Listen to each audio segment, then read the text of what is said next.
Hello everyone, ഇൻഫോടെക്കിൻ്റെ പുതിയൊരു വീഡിയോയിലേക്ക് ഏവർക്കും സ്വാഗതം. അപ്പോൾ ഇപ്പോൾ 2024 ജൂണിൽ നടക്കുന്ന ടേം ആൻഡ് എക്സാമിനേഷൻ നടക്കാൻ പോവുകയാണല്ലേ. അപ്പോൾ ഇതിൻ്റെ ഹോൾ ടിക്കറ്റ് 1-2 ആഴ്ച മുന്നേ തന്നെ ഇഗ്നോയുടെ സൈറ്റിൽ വന്നിട്ടുണ്ടായിരുന്നു. അപ്പോൾ ഹോൾ ടിക്കറ്റ് വന്നതൊട്ടേ ഒരുപാട് പേര് ചോദിക്കുന്ന ചോദ്യമാണ്, ഞാൻ ഈ ജൂണിലെ ടേം ആൻഡ് എക്സാമിനേഷന് വേണ്ടി എക്സാമൊക്കെ രജിസ്റ്റർ ചെയ്തിട്ടുണ്ടായിരുന്നു, ഫീ ഒക്കെ പേ ചെയ്തിട്ടുണ്ടായിരുന്നു, ഹോൾ ടിക്കറ്റും വന്നു, പക്ഷേ എനിക്കിപ്പോൾ ഈ ഒരു എക്സാം ഇപ്പോൾ അറ്റൻഡ് ചെയ്യാൻ പറ്റുന്ന സാഹചര്യത്തിലല്ല. അങ്ങനെയാണെങ്കിൽ ഈ ഒരു എക്സാം എനിക്ക് സ്കിപ്പ് ചെയ്യാൻ പറ്റുമോ? ഇനി ഈ എക്സാം ഞാൻ സ്കിപ്പ് ചെയ്യുവാണ്, എഴുതുന്നില്ല എങ്കിൽ ഇനി എപ്പോഴാണ് എനിക്ക് എഴുതാനായിട്ട് പറ്റുന്നത് എന്നൊരുപാട് പേര് ചോദിക്കുന്നുണ്ട്. പ്രത്യേകിച്ച് ഇപ്പോൾ കേരള PSC എക്സാമും ഇഗ്നോയുടെ എക്സാമും പലതും സെയിം ഡേയിലാണ് വരുന്നത്. സോ അവരൊക്കെയാണ് കൂടുതൽ പേര് ഇത് ചോദിക്കുന്നത്. സോ ഇഗ്നോയിൽ ഓരോ വർഷവും 2 തവണയാണ് എക്സാംസ് കണ്ടക്ട് ചെയ്യാറുള്ളത്. ഒന്ന് ജൂൺ മാസത്തിലും മറ്റൊന്ന് ഡിസംബർ മാസത്തിലുമാണ്. സോ ഏതെങ്കിലും സാഹചര്യത്തിൽ ജൂണിൽ നിങ്ങൾ രജിസ്റ്റർ ചെയ്ത എക്സാം നിങ്ങൾക്ക് എഴുതാൻ പറ്റുന്നില്ല, അല്ലെങ്കിൽ എഴുതാൻ പറ്റാത്ത സാഹചര്യത്തിലാണെങ്കിൽ ഉറപ്പായിട്ട് നിങ്ങൾക്ക് ഡിസംബറിൽ നടക്കുന്ന എക്സാംസ് എഴുതാവുന്നതാണ്. ഇനി ഡിസംബറിൽ എക്സാം എഴുതാൻ പറ്റിയില്ലെങ്കിലോ അത് കഴിഞ്ഞ് വരുന്ന ജൂണിൽ എക്സാം എഴുതാവുന്നതാണ്. സോ ഈ ഒരു 2 ഓപ്ഷൻ നിങ്ങളുടെ മുന്നിലുണ്ട്, ജൂണും ഉണ്ട് ഡിസംബറിലും ഉണ്ട്. സോ ഏതെങ്കിലും മന്തിൽ രജിസ്റ്റർ ചെയ്ത എക്സാം എഴുതാൻ പറ്റുന്നില്ലെങ്കിൽ അത് കഴിഞ്ഞ് 6 മാസം വരുന്ന എക്സാമിന് നിങ്ങൾക്ക് അപ്പിയർ ചെയ്യാൻ പറ്റും. ഓക്കെ, ഇത് കേട്ട് കഴിയുമ്പോൾ അടുത്ത് വരുന്ന ഒരു സംശയമാണ്, ഓൾറെഡി നമ്മൾ എക്സാം ഫീ ഒക്കെ അടച്ചാണ് എക്സാം രജിസ്റ്റർ ചെയ്തിട്ടുള്ളത് അല്ലേ. അപ്പം നമ്മൾ ഈ രജിസ്റ്റർ ചെയ്ത എക്സാം എഴുതിയില്ലെങ്കിൽ നമുക്ക് ഈ ഒരു ഫീ റീഫണ്ട് കിട്ടുമോ? അല്ല, ജൂണിലെ എക്സാം ഞാൻ എഴുതാതെ ഡിസംബറിൽ എഴുതാനാണ് പ്ലാൻ ചെയ്യുന്നതെങ്കിൽ പിന്നെയും നമ്മൾ ഫീ അടച്ച് ഒന്നേന്ന് രജിസ്റ്റർ ചെയ്യണമെന്ന് ചോദിക്കുന്നുണ്ട്.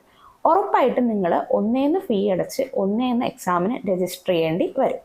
ഇതെന്താ പറയാൻ കാരണമെന്ന് വെച്ചാൽ, നിങ്ങളിപ്പോൾ ഫീ അടച്ച് രജിസ്റ്റർ ചെയ്തിട്ടുള്ളത് ജൂണിലേക്കുള്ള ടേം ആൻഡ് എക്സാമിനേഷൻ ആണ്. ഓക്കെ, സോ ഈ ഒരു ഫീ പേ ചെയ്തിട്ടുള്ളത് ജൂണിലേക്ക് വേണ്ടി മാത്രമുള്ള ടേം ആൻഡ് എക്സാമിനേഷന് വേണ്ടിയാണ്.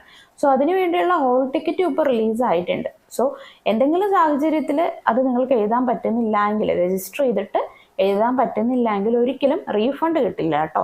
എക്സാമിൻ്റെ കാര്യത്തിൽ ഇഗ്നോയ്ക്ക് റീഫണ്ട് പോളിസിയൊന്നുമില്ല, അത് നിങ്ങൾ ശ്രദ്ധിക്കുക. ഓൾസോ ഡിസംബറിൽ ഇനി എഴുതാനാണ് പ്ലാൻ ചെയ്യുന്നതെങ്കിൽ ഒന്നേന്ന് ഓരോ സബ്ജക്റ്റിനും എക്സാം ഫീ അടച്ച് നിങ്ങൾ രജിസ്റ്റർ ചെയ്യേണ്ടി വരും.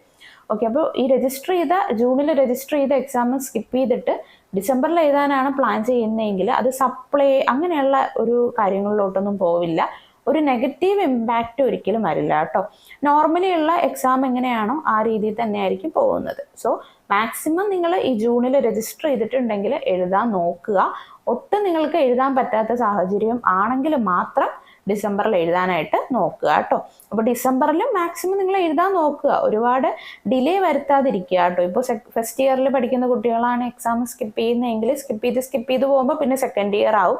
പിന്നെ അങ്ങനെ ഒരുപാട് സബ്ജക്റ്റുകൾ അവിടെ ഒരു ഡിലേ ഉണ്ടാവും എഴുതിയെടുക്കാൻ. ലാസ്റ്റ് നിങ്ങൾക്ക് തന്നെ ആയിരിക്കും അതൊരു പാടായിട്ട് വരുന്നത്. സോ ടൈമിന് തന്നെ മാക്സിമം എക്സാംസ് അറ്റൻഡ് ചെയ്ത് പോവുക. അടുത്തതിന് ചിലർ ചോദിക്കുന്നതാണ്, ഞാനിപ്പോൾ രജിസ്റ്റർ ചെയ്തിട്ട് ഈ ഒരു എക്സാംസ് എഴുതാതിരുന്നാൽ അസൈൻമെൻറ്റിനെ അത് ഏതെങ്കിലും തരത്തിൽ ബാധിക്കുമോ എന്ന് ചോദിക്കുന്നുണ്ട്. അതായത് ഓൾറെഡി നമ്മൾ അസൈൻമെൻറ്റ്സ് ഒക്കെ സബ്മിറ്റ് ചെയ്തിട്ടാണ് എക്സാം എഴുതാൻ പോകുന്നത് അല്ലേ. അപ്പോൾ ഈ ഒരു എക്സാം എഴുതാതിരുന്നാൽ അസൈൻമെൻറ്റ് റിസൾട്ട് വരാതിരിക്കുമോ?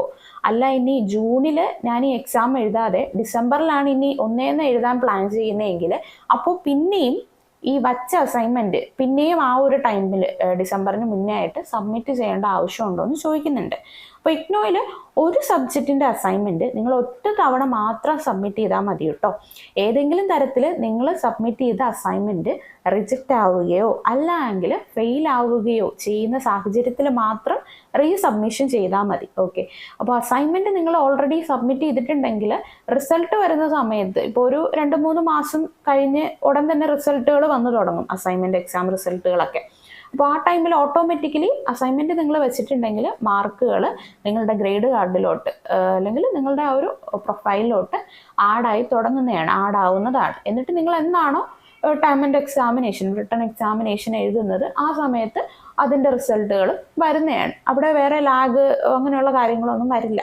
അപ്പോൾ നമ്മൾ പിന്നെയും പറയുന്നത്, രജിസ്റ്റർ ചെയ്തിട്ടുണ്ടെങ്കിൽ മാക്സിമം എഴുതാൻ നോക്കുക. ഒട്ടും പറ്റാത്ത സാഹചര്യമാണെങ്കിൽ മാത്രം എക്സാം സ്കിപ്പ് ചെയ്യുക കേട്ടോ. ഇഗ്നോയുടെ എക്സാം റിലേറ്റഡ് ആയിട്ടുള്ള നിങ്ങളുടെ സംശയങ്ങളൊക്കെ ക്ലിയർ ആയെന്ന് പ്രതീക്ഷിക്കുന്നു. എന്തെങ്കിലും ഡൗട്ട് ഉണ്ടെങ്കിൽ കമൻറ്റ് ബോക്സിൽ ചോദിക്കുക.